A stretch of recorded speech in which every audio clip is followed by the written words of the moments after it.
It is time for Chapter 4 of The Hobbit. So, we are going to get right into it. Once again, my sweet husband has volunteered to read Gandalf for me. And so I kind of like having a male voice along with my voice. So, I'm liking that. But you tell me if you like it. I need a comment, a thumbs up, something to let me know whether or not you like the new format that we're using, okay? Like, subscribe, all that good stuff. And here we go. Chapter 4. Overhill and Underhill. There were many paths that led up into those mountains, and many passes over them. But most of the paths were cheats and deceptions and led nowhere or to bad ends. And most of the passes were infested by evil things and dreadful dangers. The dwarves and the hobbit, helped by the wise advice of Elrond and the knowledge and memory of Gandalf, took the right road to the right pass. Long days after they had climbed out of the valley and left the last homely house miles behind, they were still going up and up and up. It was a hard path and a dangerous path, a crooked way and a lonely and a long. Now they could look back over the lands they had left, laid out behind them far below. Far, far away in the west, where things were blue and faint. Bilbo knew there lay his own country of safe and comfortable things, and his little hobbit hole. He shivered. It was getting bitter cold up there, and the wind came shrill among the rocks. Boulders, too, at times came galloping down the mountainsides, let loose by midday sun upon the snow, and passed among them, which was lucky, or over their heads, which was alarming. The nights were comfortless and chill, and they did not dare to sing or talk too loud, for the echoes were uncanny, and the silence seemed to dislike being broken, except by the noise of water and the wail of wind and the crack of stone. The summer's getting on down below, thought Bilbo, and haymaking is going on and picnics. They will be harvesting and blackberrying before we even begin to go down the other side at this rate. And the others were thinking equally gloomy thoughts, although when they had said goodbye to Elrond in the high hope of a midsummer morning, they had spoken gaily of the passage of the mountains and of riding swift across the lands beyond. They had thought of coming to the secret door in the lonely mountain, perhaps that very next last moon of autumn, and perhaps it will be Durin's day, they had said. Only Gandalf had shaken his head and said nothing. Dwarves had not passed that way for many years, but Gandalf had, and he knew how evil and danger had grown and thriven in the wild, since the dragons had driven men from the lands, and the goblins had spread in secret after the Battle of the Mines of Moria. Even the good plans of wise wizards like Gandalf and of good friends like Elrond go astray sometimes when you are off on dangerous adventures over the edge of the wild, and Gandalf was a wise enough wizard to know it. He knew that something unexpected might happen, and he hardly dared to hope that they would pass without fearful adventure over those great tall mountains with lonely peaks and valleys where no king ruled. They did not. All was well until one day they met a thunderstorm. More than a thunderstorm, a thunder battle. You know how terrific a really big thunderstorm can be down in the land and in a river valley, especially at times when two great thunderstorms meet and clash. More terrible still are thunder and lightning in the mountains at night, when storms come up from the east and west and make war. The lightning splinters on the peaks, and rocks shiver, and great crashes split the air and go rolling and tumbling into every cave and hollow, and the darkness is filled with overwhelming noise and sudden light. Bilbo had never seen or imagined anything of the kind. They were high up in a narrow place, with a dreadful fall into a dim valley at one side of them. There they were sheltering under a hanging rock for the night, and he lay beneath a blanket and shook from head to toe. When he peeped out in the lightning flashes, he saw that across the valley the stone giants were out, and were hurling rocks at one another for a game, and catching them, and tossing them down into the darkness, where they smashed among the trees far below, or splintered into little bits with a bang. Then came a wind and a rain, and the wind whipped the rain and the hail about in every direction, so that an overhanging rock was no protection at all. Soon they were getting drenched, and their ponies were standing with their heads down and their tails between their legs, and some of them were whinnying with fright. They could hear the giants guffawing and shouting all over the mountains. "This won't do at all," said Thorin. "If we don't get blown off or drowned or struck by lightning, we shall be picked up by some giant and kicked sky high for a football." Well, if you know of anywhere better, take us there. And so, here's the mountain path. I'm going to show you the picture. It's not a very good picture, but as you can see, there's just this very small little pathway right here, and that's what they were on. And the stone giants are throwing rocks at them. Okay, so that was Gandalf, who was feeling very grumpy and was far from happy about the giants himself. The end of their argument was that they sent Fili and Kili to look for a better shelter. They had very sharp eyes, and being the youngest of the dwarves by some 50 years, they usually got these sorts of jobs when everybody could see that it was absolutely no use sending Bilbo. There is nothing like looking if you want to find something, or so Thorin said to the young dwarves. You certainly usually find something if you look, but it is not always quite the something you were after. So it proved on this occasion. Soon Fili and Kili came crawling back, holding on to the rocks in the wind. "We found a dry cave," they said, "not far around the next corner, and ponies and all could get inside." "Have you thoroughly explored it?" said the wizard, who knew that caves up in the mountains were seldom unoccupied. Yes, they said, though everybody knew they could not have been long about it. They had come back too quick. "It isn't all that big, and it does not go far back." That, of course, is the dangerous part about caves. You don't know how far they go back sometimes, or where a passage behind may lead to, or what is waiting for you inside. But now Fili and Kili's news seemed good enough, so they all got up and prepared to move. The wind was howling, and the thunder still growling, and they had a business getting themselves and their ponies along. Still, it was not very far to go, and before long they came to a big rock standing out into the path. If you stepped behind, you found a low arch in the side of the mountain.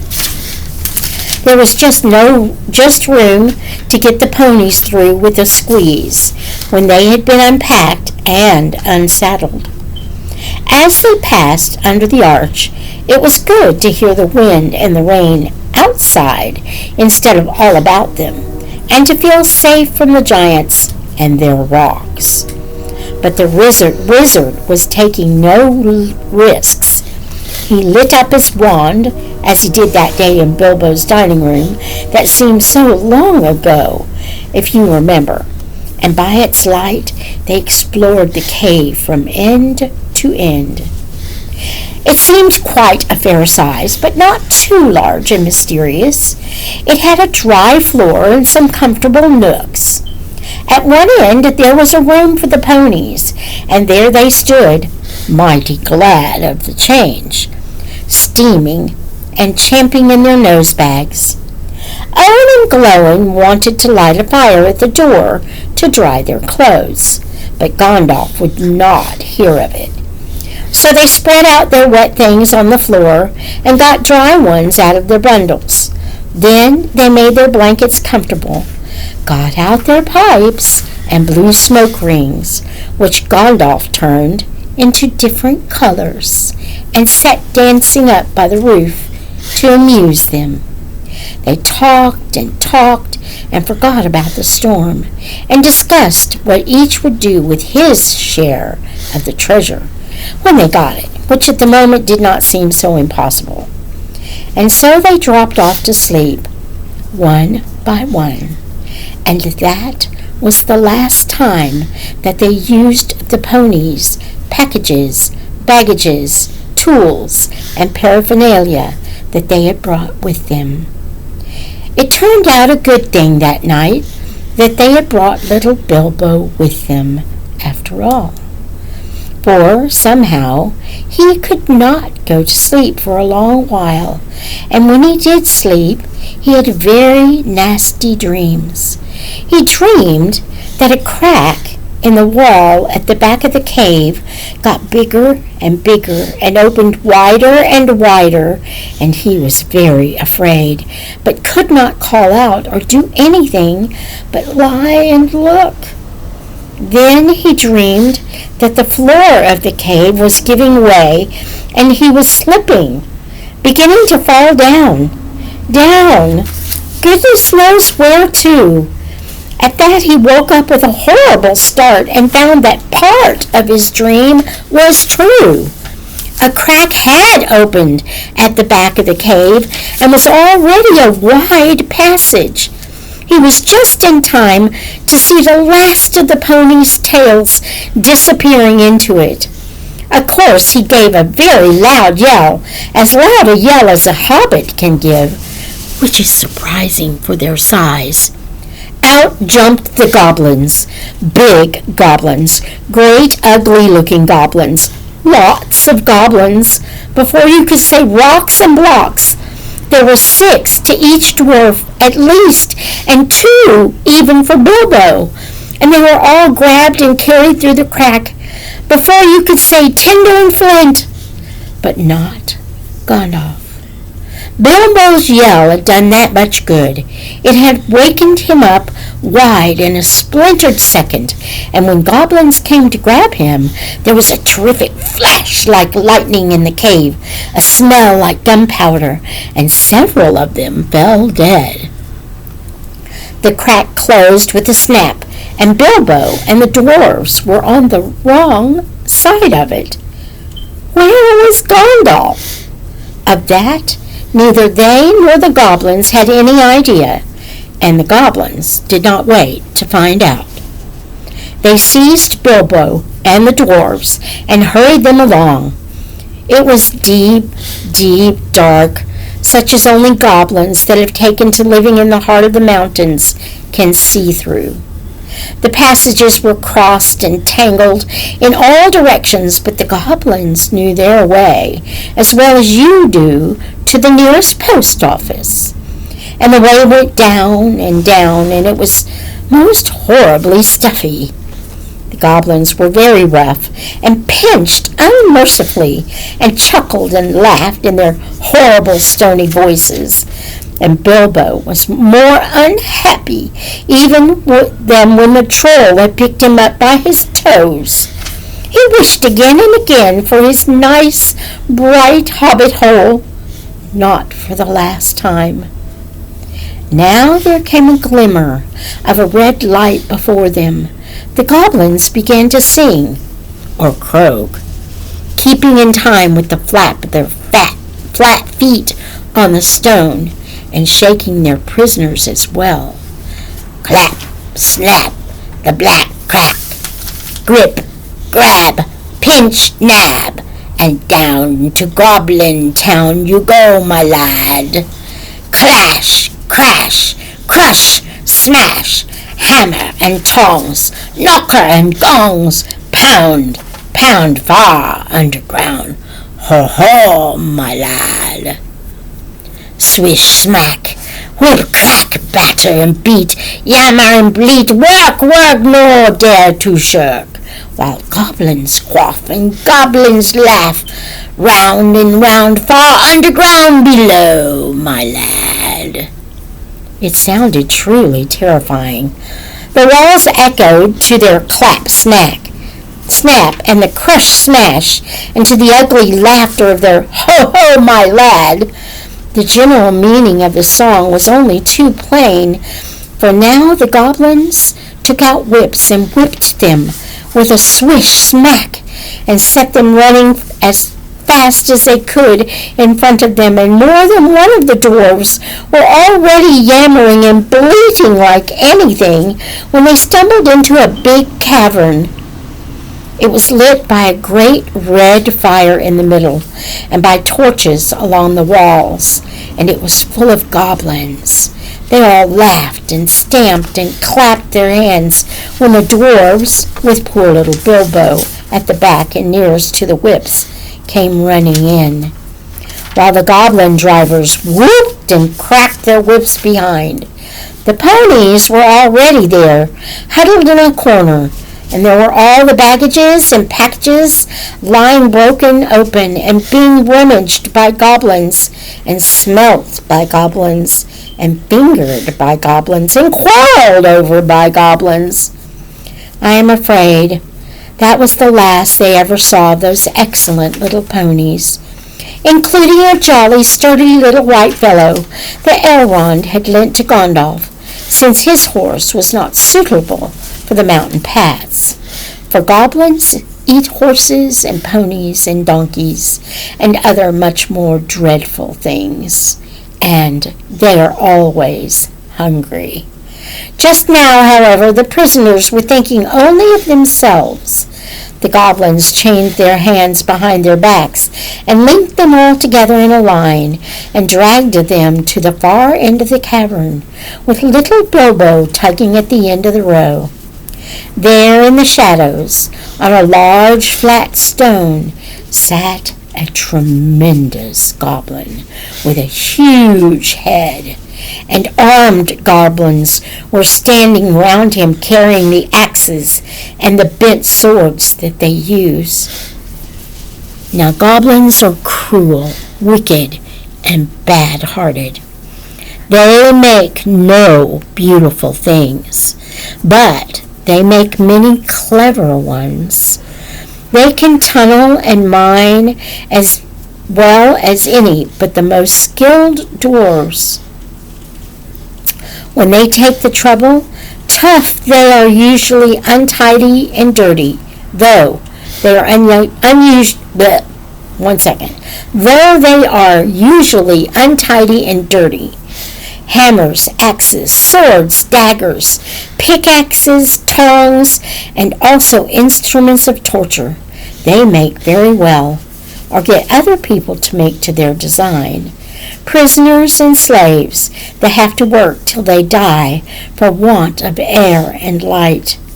It is not unlikely that they invented some of the machines that have since troubled the world, especially the ingenious devices for killing large numbers of people at once, for wheels and engines and explosions always delighted them, and also not working with their own hands more than they could help. But in those days, in those wild parts, they had not advanced, as it is called, so far. They did not hate dwarves especially, no more than they hated everybody and everything, and particularly the orderly and prosperous. In some parts, wicked dwarves had even made alliances with them, but they had a special grudge against Thorin's people because of the war which you have heard mentioned, but which does not come into this tale. And anyway, goblins don't care who they catch, as long as it is done smart and secret, and the prisoners are not able to defend themselves. "Who are these miserable persons?" said the great goblin. "Dwarves, and this," said one of the drivers, pulling at Bilbo's chain so that he fell forward onto his knees. "We found them sheltering in our front porch." "What do you mean by it?" said the great goblin, turning to Thorin. "Up to no good, I'll warrant. Spying on the private business of my people, I guess. Thieves, I shouldn't be surprised to learn. Murderers and friends of elves, not unlikely. Come, what have you got to say?" "Thorin the dwarf at your service," he replied. It was merely a polite nothing. "Of the things which you suspect and imagine, we had no idea at all. We sheltered from a storm in what seemed a convenient cave and unused. Nothing was further from our thoughts than inconveniencing goblins in any way whatever." That was true enough. Said the great goblin. "So you say. Might I ask what you're doing up in the mountains at all, and where you were coming from, and where you were going to? In fact, I should like to know all about you. Not that it will do you much good, Thorin Oakenshield. I know too much about your folk already. But let's have the truth, or I will prepare something particularly uncomfortable for you." "We were on a journey to visit our relatives, our nephews and nieces, and first and second and third cousins, and the other descendants of our grandfathers, who live on the east side of these truly hospitable mountains," said Thorin, not quite knowing what to say all at once in a moment, when obviously the exact truth would not do at all. "He's a liar, old tremendous one," said one of the drivers. "Several of our people were struck by lightning in the cave when we invited these creatures to come below, and they are as dead as stones. Also, he has not explained this." He held out the sword which Thorin had worn, the sword which came from the troll's lair. The great goblin gave a truly awful howl of rage when he looked at it, and all his soldiers gnashed their teeth, clashed their shields, and stamped. They knew the sword at once. It had killed hundreds of goblins in its time when the fair elves of Gondolin hunted them in the hills or did battle before their walls. They had called it Orcrist, goblin cleaver, but the goblins called it simply biter. They hated it, and hated worse anyone that carried it. "Murderer and ill friends!" the great goblin shouted. "Slash them, beat them, bite them, gnash them. Take them away to dark holes full of snakes and never let them see the light again." He was in such a rage that he jumped off his seat and himself rushed at Thorin with his mouth open. Just at that moment, all the lights in the cavern went out, and the great fire went off, poof, into a tower of blue glowing smoke, right up to the roof, that scattered piercing white sparks all among the goblins. The yells and yammering, croaking, gibbering, and jabbering, howls, growls, and curses, shrieking and striking that followed were beyond description. Several hundred wild cats and wolves being roasted slowly alive together would not have compared with it. The sparks were burning holes in the goblins, and the smoke that now fell from the roof made the air too thick for even their eyes to see through. Soon they were falling over one another and rolling in heaps on the floor, biting and kicking and fighting as if they had all gone mad. Suddenly a sword flashed in its own light. Bilbo saw it go right through the great goblin as he stood dumbfounded in the middle of his rage. He fell dead, and the goblin's soldiers fled before the sword, shrieking into the darkness. The sword went back into its sheath.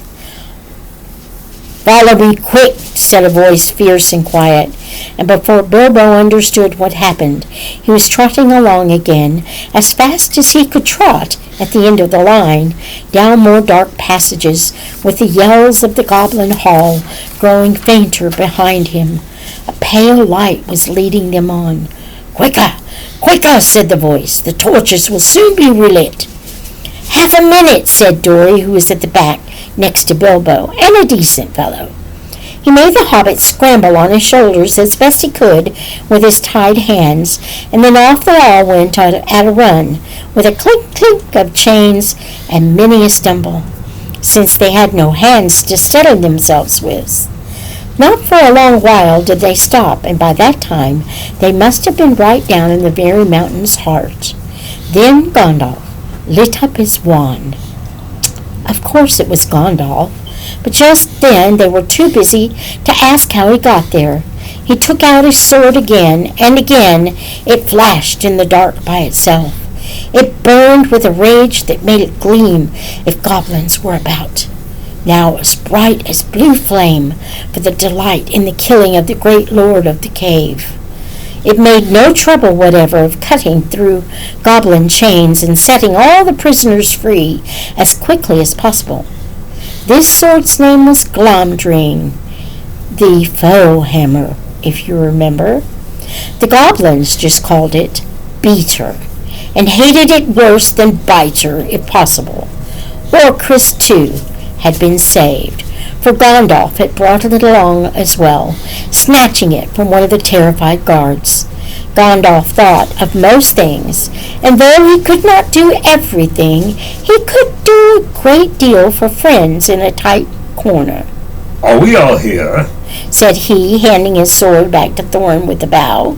"Let me see. 1, that's Thorin. 2, 3, 4, 5, 6, 7, 8, 9, 10, 11. Where are Fili and Kili? Here they are. 12, 13, and here's Mr. Baggins. 14. Well, well, it might be worse, and then again it might be a good deal better.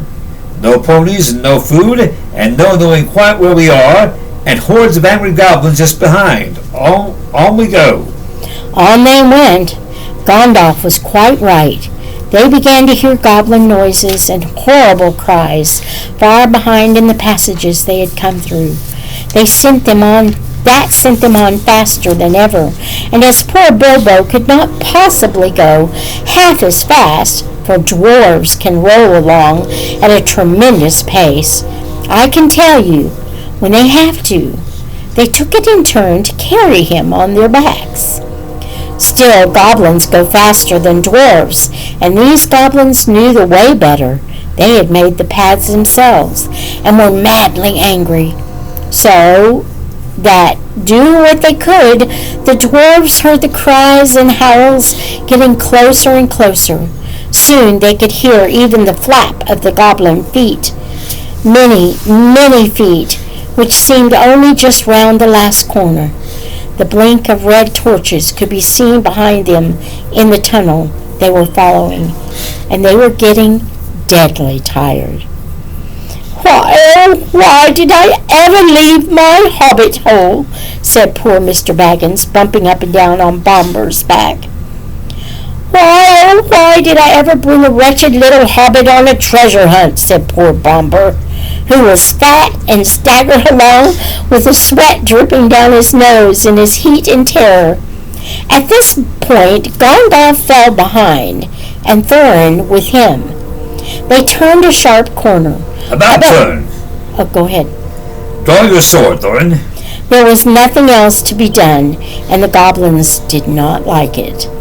They came scurrying around the corner in full cry and found Goblin Cleaver and Foehammer shining cold and bright right in their astonished eyes. The ones in front dropped their torches and gave one yell before they were killed. The ones behind yelled still more and leaped back, knocking over those that were running after them. "Biter and Peter!" they shrieked, and soon they were all in confusion, and most of them were hustling back the way they had come.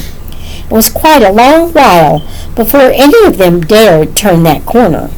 By that time, the dwarves had gone on again, a long way on into the dark tunnels of the goblins' realm. When the goblins discovered that, they put out their torches, and they slipped on soft shoes, and they chose out their very quickest runners with the sharpest ears and eyes. These ran forward as swift as weasels in the dark, and with hardly any more noise than bats. That is why neither Bilbo, nor the dwarves, nor even Gandalf heard them coming. Nor did they see them, but they were seen by the goblins that ran silently up behind, for Gandalf was letting his wand give out a faint light to help the dwarves as they went along. Quite suddenly, Dory, now at the back again, carrying Bilbo, was grabbed from behind in the dark. He shouted and fell, and the hobbit rolled off his shoulders into the blackness, bumped his head on hard rock, and remembered nothing more. Oh my goodness, that is the end of chapter 4. Oh my goodness, that was an abrupt end. I have some information for you. Chapter 5, Riddles in the Dark, was altered or rewritten by Tolkien while he was writing The Hobbit. He rewrote this next chapter so that he could continue the story with The Lord of the Rings. Chapter 5 is a very pivotal chapter. It's probably one of the most important chapters in the book. If you don't get this chapter 5, if you don't read this one, if you don't listen to chapter 5, then you're not going to understand the rest of Tolkien's writings. So, next week, Thursday night, I will be doing chapter 5 live. So, I expect to have some viewers along with me. Next Thursday night, I will do it at 7 o'clock Central Time. But until then, you can go back and watch the first 4. If you've missed anything, you need to catch up with what's going on so that chapter 5 will make sense. Until next time, may the Lord bless you and keep you. May he make his face to shine upon you and be gracious to you. May the Lord lift up his countenance upon you and grant you his peace.